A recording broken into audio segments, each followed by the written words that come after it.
자, 하나님의 말씀은 마태복음 28장 11절에서 20절입니다. 다 같이 함께 한 목소리로 읽겠습니다. 여자들이 갈 때 경비병 중 몇이 성에 들어가 모든 된 일을 대제사장들에게 알리니 그들이 장로들과 함께 모여 의논하고 군인들에게 돈을 많이 주며 이르되 너희는 말하기를 그의 제자들이 밤에 와서 우리가 잘 때에 그를 도둑질하여 갔다 하라. 만일 이 말이 총독에게 들리면 우리가 권하여 너희로 근심하지 않게 하리라 하니 군인들이 돈을 받고 가르친 대로 하였으니 이 말이 오늘까지 유대인 가운데 두루 퍼지니라. 11 제자가 갈릴리에 가서 예수께서 지시하신 산에 이르러 예수를 배웁고 경배하나 아직도 의심하는 사람들이 있더라. 예수께서 나와 말씀하여 이르시되 하늘과 땅의 모든 권세를 내게 주셨으니 그러므로 너희는 가서 모든 민족을 제자로 삼아 아버지와 아들과 성령의 이름으로 세례를 베풀고 내가 너희에게 분부한 모든 것을 가르쳐 지키게 하라. 볼지어다 내가 세상 끝날까지 너희와 항상 함께 있으리라 하시니라. 아멘. 오늘도 하나님의 은혜가 여러분의 삶에 가득하기를 바랍니다. 여러분을 통해서 하나님의 영광 나타나게 하시고 또한 여러분을 통해서 하나님의 일하심이 세상 사람들에게 보여지는 오늘도 능력의 하루가 되기를 주님의 이름으로 축복합니다. 세상에 아무리 감추려고 해도 감출 수 없는 것이 있습니다. 인간의 한계라 그렇게 말할 수가 있겠죠. 웬만한 것들은 인간의 노력으로 감추어지기도 하고 웬만한 것들은 만들어지기도 합니다. 그러나 감추려고 해도 감출 수 없는 것, 그것은 바로 부활의 사건이라 이렇게 말할 수 있겠습니다. 예수님께서 사람을 죽일 수는 있지만은 사람을 살리는 것은 하나님의 능력이다. 그래서 아무리 그 부활을 막으려고 해도 막을 수가 없는 것이 바로 인간의 한계인데 예수님께서 십자가에 달려 죽으시고 그리고 난 다음에 죽으시고 난 다음에 그것을 확인하는 작업까지 로마 군인들과 또 총독과 종교 지도자들이 다 했습니다. 예수님이 확실하게 죽었구나 하는 것을 확인했죠. 그리고 난 다음에 아리마대 요셉에게 그 시신을 내어주어서 장사를 하게 했습니다. 그것도 모자라서 확인한 것도 모자라서 이제 종교 지도자들이 불안하기 때문에 혹시나 시신을 도둑질해 가서 나중에 부활했다라고 헛소문을 퍼뜨리면 어떻게 하나 이것이 염려가 되어서 종교 지도자들이 총독에게 와서 이야기를 하죠. 총독님, 지금 저 예수 따르는 무리들이 예수의 시신을 도둑질하고는 3일 만에 부활했다고 그렇게 헛소문하면 어떻게 합니까? 라고 이야기하니까 너희에게 군병이 있으니까 병사들이 있으니까 너희가 힘써서 지키라라고 이야기합니다. 그렇게 해서 종교 지도자들이 돌아가서 자기네들이 관리하고 있는 병사들을 힘써서 지키게 했습니다. 얼마나 힘써서 지키겠냐면 그들이 안식일임에도 불구하고 이게 무덤 문을 돌문을 더 굳게 닫았습니다. 그러니까 보통은 돌문을 그냥 하나 이렇게 닫아 놓았었는데 아예 사람이 접근하지 못하도록 돌문을 더 이렇게 그 주변을 돌을 쌓았다라는 말이죠. 돌을 열심히 쌓고 난 다음에 군병들을 동원해서 그 무덤 주변을 지키게 했습니다. 밤새도록 지켰다라는 말이죠. 금요일 밤이 지나고 또 토요일 하루 종일 병사들이 교대를 해가면서 지켰습니다. 그렇게 교대를 해가면서 지키고 이제 주일날 사흘 되는 날이었습니다. 새벽이 되자 땅이 흔들리기 시작했고 지진이 일어나기 시작했고 그러면서 돌문이 터져 나가고 그리고는 예수 부활의 사건이 일어나게 된 것입니다. 이 모든 광경을 병사들이 본 것입니다. 그 모든 광경을 병사들이 보고는 이 병사들이 가서 종교 지도자들에게 보고하죠. 이런 상황이 일어나게 되었습니다. 돌문이 열려지고 다 터지고 나가버리고 예수가 부활했습니다. 어떻게 하면 좋겠습니까? 예수의 시신이 사라졌습니다. 어떻게 하면 좋겠습니까? 그러자 종교 지도자들이 또다시 음모를 꾸미기 시작합니다. 시신이 없어졌다라는 것. 그러면 아무에게도 말하지 말아라. 그리고 내가 너희들에게 돈을 줄 테니까 이 돈을 너희들이 받고는 이제 만약에 그 총독이 문책을 하거든 우리가 알아서 할 테니까 사람들에게는 이 제자들이 도둑질 해갔다라고 그렇게 거짓으로 말하라 라고 그렇게 이야기를 했습니다. 자, 그렇게 되어서 그런 상황이 되어서 여자들이 갈 때에 경비병 중 몇이 성에 들어가 모든 일을 대제사장들에게 알리니 그들이 장로들과 함께 모여 의논하고 군인들에게 돈을 많이 주며 너희는 말하기를 그의 제자들이 밤에 와서 우리가 잘 때에 그를 도둑질하여 갔다. 차라리 우리가 이게 덤텅이를 써라라는 거죠. 너희가 덤텅이를 써라라는 것입니다. 이 돈을 가지고 가면서 너희가 덤텅이를 써라.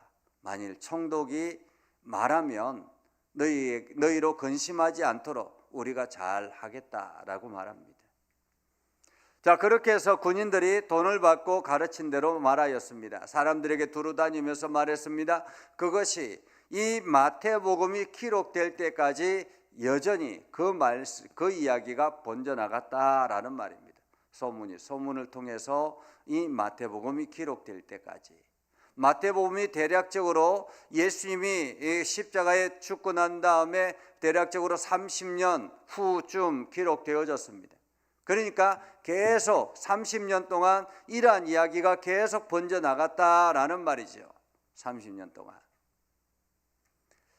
그런 가운데서 11제자가 갈릴리에 가서 예수께서 지시하신 산에 이르러 예수님께서 이미 십자가에 달리기 전에도 갈릴리에서 모여서 내가 지시한 산이 있으니까 그곳에서 보자 이렇게 말했던 것 같습니다. 11제자가 갈릴리에 가서 예수께서 지시한 산에 이르러 예수를 배웠고 경배하나 아직도 의심하는 사람들이 있더라. 여기서 제자들 중에 라는 말이죠. 11제자들이 예수님의 말씀을 들은 사람들입니다. 그들은 예수님이 십자가에 달려 죽기 전에도 부활에 대해서 내가 3일 만에 살아나야 할 것이다 라고 분명하게 말씀하셨습니다. 그런데 지금 예수님께서 십자가에 죽고 사흘 만에 살아나서 눈앞에 보고 있는데도 그들은 의심하는 사람들이 있더라. 의심한다라는 것은 왜 그럴까요? 어떻게 죽은 사람이 살아날 수 있어 귀신이라고 착각했다라는 것입니다. 예수님이 부활하셨다라는 이 사실을 그들은 받아들이지 않았던 것입니다. 눈앞에 보여지는 현상이 있더라도 우리가 그런 경우들이 있죠. 우리가 예수를 믿고 기도하면서 하나님의 역사를 경험할 때가 있습니다. 그런데도 불구하고 하나님이 역사하셨음에도 불구하고 이게 정말로 우연이지 않을까? 정말로 하나님이 행하신 일일까? 이렇게 고민하고 이렇게 의심할 때가 있잖아요. 그런 것처럼 제자들도 의심하는 사람들이 있더라라는 것입니다. 그런 가운데서 예수님께서 그들에게 말씀합니다. 하늘과 땅의 모든 권세를 내게 주셨으니 하나님 아버지께서 하늘과 땅의 모든 권세를 예수 그리스도에게 주셨다라는 것입니다. 자, 예수 그리스도는 하늘과 땅의 모든 권세를 가지고 있는 분이십니다. 그러므로 너희는 가서 모든 민족을 제자로 삼아 아버지와 아들과 성령의 이름으로 세례를 베풀고 가장 먼저 제자를 삼아라고 말합니다. 제자를 삼아. 제자를 삼는다라는 것은 전도하고 제자를 삼는다라는 것입니다. 전도하고 책임진다라는 말입니다. 내가 전도해서 그 사람을 책임진다라는 말입니다. 그리고는 아버지와 아들과 성령의 이름으로 세례를 베풀고 세례를 베푼다라는 거죠. 전도를 하고 내가 그 사람을 돌보고 그리고 그 사람이 성숙될 때까지, 세례받을 때까지 가만히 지켜주었다가 세례를 베풀고 내가 너희에게 분부한 모든 것을 가르쳐 지키게 하라. 그리고 난 다음에 신앙인의 성숙한 삶을 살아갈 수 있도록 그렇게 하라라는 말입니다. 내가 세상 끝날까지 너희와 항상 함께 있으리라. 이 모든 것들은 내가 너희와 함께 있을 테니까 염려하지 말고라는 거죠. 두려워하지 말고라는 것입니다. 낯선 사람을 만나서 복음을 전할 때도 두려워하지 말고. 왜요? 예수 그리스도께서 항상 함께 하기 때문에 라는 말입니다. 내가 너희와 함께 있을 테니까 너희가 모든 민족으로 가서 제자를 삼고, 여기서 분명한 사실은 유대인들에게만 제자를 삼으라라고 말하지 않습니다. 모든 민족으로 제자를 삼으라라는 거죠. 모든 민족으로. 하나님께서 예수 그리스도를 이 땅에 부활하실 때, 부활하신 예수께서 온 세상에 모든 사람들에게 보일 수 있도록 부활하셨으면 얼마나 좋겠습니까? 그죠? 예수 그리스도께서 대한민국에도, 그리고 미국에도, 또 프랑스에도, 유럽에도, 북한에도, 러시아에도, 중국에도 다 모든 사람들이 다 볼 수 있도록 예수님께서 부활하셨으면, 마치 하늘에 태양이 있는 것처럼 그 태양처럼 곳곳에 어느 곳에든지 예수님의 부활을 동시다발적으로 볼 수 있었으면 얼마나 좋겠습니까? 그 부활하신 예수님께서 다음 세대 계속 이어서 마치 태양이 떠 있는 것처럼 계속 보여지면 얼마나 좋겠습니까? 그런데 예수님께서 그렇게 하지 아니하시고, 특별히 이스라엘 그 중에서도, 유대인들 중에서도 특별히 제자들에게만 보이신 이유는 무엇일까요? 부활의 사건은 너희들에게 사명을 부여해 주는 사건이다라는 것입니다. 오늘 예수 그리스도 때문에 우리가 구원함을 얻었습니다. 그리고 난 다음에 우리는 증인의 삶을 살아야 되는데, 이 증인의 삶을 열심히 살아갈 때 하늘의 영광이 드러나게 하시고, 또한 천국의 열매들이 맺혀지게 되게 하시고, 또한 천국에 우리의 상급이 크게 되는 것입니다. 한마디로 이 부활의 증인의 삶을 사는 것이 하늘의 상급을 얻게 되는 기회가 주어졌다라고 말할 수 있는 것입니다. 결국에는 우리에게 이 사명을 주신 것은 우리를 위해서라는 말이죠. 천국의 사명이, 천국의 열매가 클 수 있도록 우리에게 주시는 사명이다. 그렇기 때문에 우리는 때를 얻든지 못 얻든지 오늘도 증인의 삶을 살아야 된다는 것입니다. 증인의 삶. 내가 증인의 삶을 살아서 하나님께서 나에게 주신 이 기회, 이 시간 우리가 놓치지 아니하고 열심을 다해서 복음을 전해서, 때를 얻든지 못 얻든지 열심을 다해서 복음을 전해서 우리가 하나님의 영광을 드러내고, 그리고 천국에서 상급이 커지는 저와 여러분이 되기를 주님의 이름으로 축복합니다. 기도하겠습니다.